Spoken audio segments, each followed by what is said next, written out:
বেশিরভাগ ক্ষেত্রেই পুরুষ মানুষের খালি পকেটে যে নারী পাশে থাকে, পকেট ভরার পর পুরুষ মানুষ সেই নারীটিকে ভুলে যায়। পকেটে টাকা থাকলে আশেপাশে তখন অনেক নারী আসে, এত নারীর মাঝে তার নিজের নারীটার চেহারা তখন সে ভুলে যাবে, এটাই স্বাভাবিক। আপনাদের মনে আছে কি না আমি জানি না, কিন্তু আমার মনে আছে আরেফিন রুমি নামে একজন শিল্পীর কথা, যিনি টাকা হওয়ার আগে বিয়ে করেছিলেন অনন্যা নামের একটা মেয়েকে। সেই মেয়েটা অনেক কিছুই করেছে তার জন্য, কিন্তু যখন সে প্রতিষ্ঠিত একজন শিল্পী তখন সে অন্য নারীতে সুখ খুঁজে নিয়েছে। আরেফিন রুমিকে না চিনলেও হুমায়ুন আহমেদকে তো সবাই চেনেন। হুমায়ুন আহমেদকে চিনে না এমন মানুষ তো বাংলাদেশে পাওয়া অসম্ভব।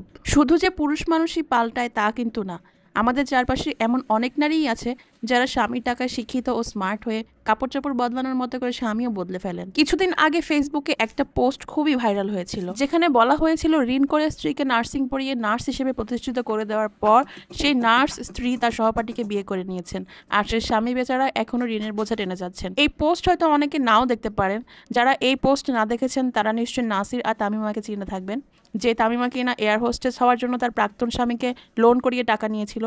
পরে তার ক্লাস পরিবর্তন হয়ে যায়, তারা রাকিবকে পছন্দ হয়নি, সে তাই সন্তান সহ রাকিবকে ত্যাগ করে গেছে। এই কয়েকদিন আগেও একটা মহিলা তার স্বামীর অত্যাচারের ক্ষতবিক্ষত চেহারা ফেসবুকে পোস্ট করে তার স্বামীর বিচার চেয়েছেন। তার দাবি তার স্বামীর অনেক টাকা, তাই তিনি বিচার পাচ্ছেন না। ঘটনার প্রেক্ষিতে তার স্বামী লাইভ করে জানিয়েছেন কাবিন নাকি সেই মেয়েটার ব্যবসা এবং তিনি নিজে সেই মেয়েটার 5 নম্বর স্বামী। এখানে বলে রাখা ভালো, স্বামীরও আগে আরো 2জন স্ত্রী আছেন। আসেন এবার আমরা অন্যদিকে যাই। এক রকমের কথা তো বললাম, এবার আরেক রকম পরিবর্তনের কথা বলি। অনেক বছর আগে জেরিন নামের একজন ডাক্তার চিটাগাং থেকে বিসিএস পরীক্ষায় উত্তীর্ণ হয়ে ফেনীতে তার পোস্টিংয়ে যাচ্ছিল। যাওয়ার সময় ছিনতাইকারীর হামলার শিকার হয়ে সে রিক্সা থেকে পড়ে যায় এবং সে জীবন মরণের মাঝখানে চলে যায়। সে না পারে মরতে না পারে বাঁচতে, এমন একটা অবস্থা হয়। তো তাদেরকে নিয়ে হওয়া সর্বশেষ যে নিউজটা আমার চোখের সামনে পড়েছিল, সেখানে আমি দেখেছিলাম তার স্বামী তার সেবা করে যাচ্ছে, সে যদি সুস্থ হয় এই আশায়। আমার বাসায় যে সাহায্যকারী খালা আছেন, উনি আমার ছুটা কাজ করেন। ওনার স্বামী প্রায়শই ওনাকে মারধর করে, মার খেয়ে আবার পরদিন উনি কাজে আসে। তো মহিলাটি কয়েকদিন আগে খুবই কান্নাকাটি করছিল, তার স্বামী নাকি অসুস্থ, তাই কাঁদতে কাঁদতে সে বলছিল গেলে তো চলে যাওয়াই যায়, কিন্তু মায়ার জন্য যেতে পারি না, অনেক মায়া লাগে তারে। সবকিছু মিলিয়ে আমি চিন্তা করে পেলাম না আসলে কে সুখী।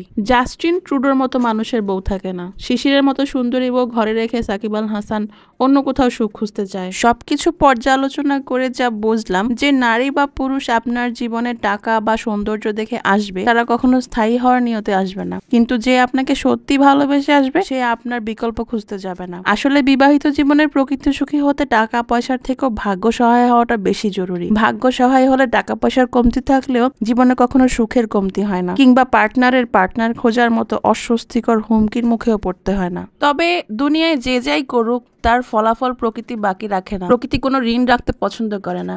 যে হুমায়ুন স্ত্রী সন্তানকে বঞ্চিত করে অসহায় করে দিয়ে শাওনের প্রেমে পড়েছিল, সেই হুমায়ুনকে এবার আবার শাওন ও 2 ছেলেকে বঞ্চিত করে দুনিয়ার মায়া ছাড়তে হলো। বাবা না থাকার যে যন্ত্রণা গুলতেকিনের সন্তানদের সহ্য করতে হয়েছিল, এবার তার শাওনের সন্তানদেরও ভোগ করতে হচ্ছে। আমাদের আরেকজন হুমায়ুন আছেন, যিনি স্ত্রী এবং এক কন্যাকে অবহেলা করে সুবর্ণাকে নিয়ে সাজিয়েছিলেন সুখের সংসার, কিন্তু হায়, মৃত্যুর সময় সেই ফরিদি সুবর্ণার সহচর্য থেকে বঞ্চিত, কারণ সুবর্ণা ততদিনে সৌদের ঘরণী। এখন আবার আকাশে বাতাসে ভেসে বেড়াচ্ছে গুঞ্জন সৌদের জীবনেও নাকি কোন নীলপরি নীলাঞ্জনা নীলার এন্ট্রি হচ্ছে। আচ্ছা, 2018 সালে মারা যাওয়া অভিনেত্রী তাজিন আহমেদের কথা আপনাদের মনে আছে? তাজিন আহমেদের স্বামী ছিল এজাজ মুন্না, যিনি মমর জন্য তাজিনকে ডিভোর্স দিয়ে এসেছিল।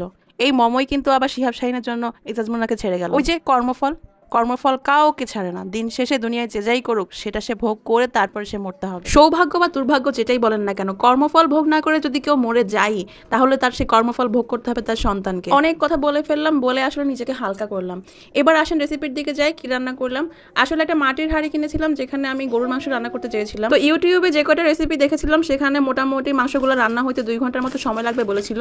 তো আমি 2 ঘন্টার জন্য রান্নায় বসিয়ে দিয়ে আমি চলে গিয়েছিলাম আমার মার বাসায় গিয়ে 2 ঘন্টার মধ্যে আমার হাজব্যান্ড আমাকে ফোন দিয়ে বললো পাতিলে কি বসাইছো, পোড়া পোড়া গন্ধ বের হচ্ছে। তারপর দৌড় দিয়ে বাসায় চলে আসলাম। বাসায় এসে পাতিল খুলে দেখি যে এই অবস্থা। তো রান্নাটা পাতিল খোলার পরে আমি যেটা বুঝলাম সেটা এখন আপনাদের সাথে শেয়ার করব, যাতে এই ভুলগুলো আপনাদের না হয়। আমার করা প্রথম ভুল হচ্ছে, আমি এই পাতিলে যখন মাংসগুলো ঢুকিয়েছিলাম তখন আমি নিচের দিকে মাংসই বসিয়েছিলাম।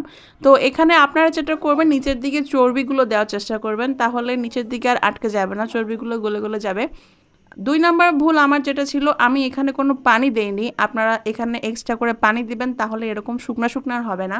আর আমার 3 নম্বর ভুল যেটা ছিল, আমি পাতিলের মুখ বন্ধ করার জন্য আটাটা কম ইউজ করেছিলাম, যার কারণে আমার মাঝখান থেকে একটু ছিদ্র হয়ে বাতাস বের হয়ে যাচ্ছিল।